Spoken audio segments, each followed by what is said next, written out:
என்னோட கிச்சன்ல இருக்கிற விநாயகர் பாருங்க, லட்சுமி குபேரர், இந்த நந்தி பகவான் எல்லாரையும் நமஸ்கரிச்சுட்டு தான் சமையலுக்கு வருவேன். வாங்க வீடியோக்கு போகலாம்.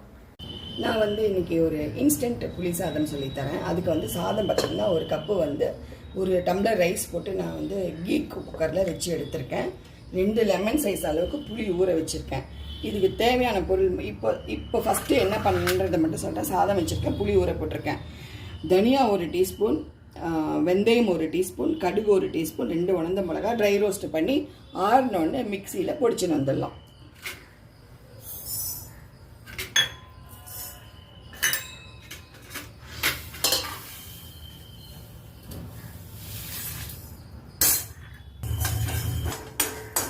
இப்போ இது ட்ரை ரோஸ்ட் பண்ணிட்டேன். இதை நம்ம ஆற வச்சிடலாம். இப்போ சாதம் நல்லா ஆறி உதுத்து வச்சுருக்கேன். புளி தண்ணி இந்த மாதிரி திக்காக எடுத்துக்கோங்க. மஞ்சள் பொடி, உப்பு, பெருங்காயம் இது மட்டும் போட்டு ஒரு 1 hour நல்லா ஊறட்டும். இது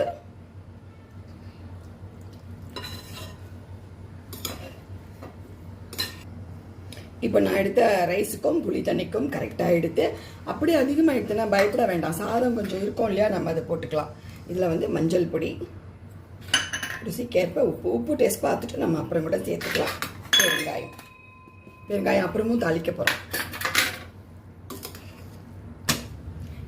இப்போ மூடி வச்சிருக்கேன். இது ஒரு 1/2 மணி நேரம் நல்லா ஊறட்டும்.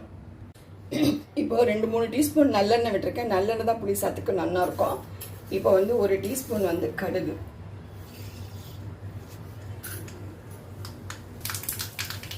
இப்போ கடுகு பொரிஞ்சுன்னு இருக்கு. இதில் உளுத்தம் பருப்பு, கடலை பருப்பு எல்லாமே 2 டீஸ்பூன், கொஞ்சம் வேர்க்கடலை, மிளகாய் வட்டை இதை போட்டு நல்லா வறுக்கலாம்.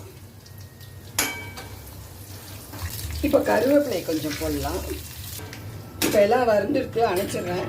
கொஞ்சோண்டு மஞ்சள் பொடி எக்ஸ்ட்ரா, கொஞ்சம் மஞ்சள் பொடி சேர்த்துக்கோங்க. கொஞ்சம் பெருங்காயம்.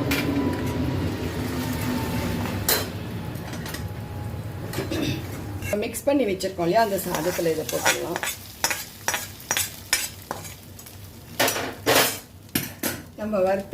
நம்ம வறுத்து பொடி பண்ணோம் இல்லையா, அந்த பொடியை இதில் போட்டுறோம். இப்போ நல்லா கலந்து விட்டுறோம். இப்போ நம்மளோட ரைஸ் நல்லா மிக்ஸ் பண்ணிட்டேன். ஃபஸ்ட்டு ஒரு 1/2 மணி நேரம் ஊறித்து இல்லையா, திரும்ப ஒரு 1/2 மணி நேரம் இதை கலந்து விட்டு ஊற வச்சுருங்க. ஏன் ஊற வைக்கணும்னா, நம்ம போட்ட இன்க்ரீடியன்ஸ் எல்லாம் நல்லா செட் ஆகிறதுக்காக, நல்லா சாதத்தோட மிக்ஸ் ஆகிறதுக்காக. நீங்கள் லஞ்ச் பாக்ஸ் எடுத்துன்னு போகும்போது மத்தியானம் சாப்பிட்றதுக்கு கரெக்டாக இருக்கும். இது ஊறட்டும். புளிக்காய்ச்சல் காய்ச்சாமல் நம்மளோட இன்ஸ்டன்ட் புளி சாதம் ரெடியாக எடுத்து நான் போட்ட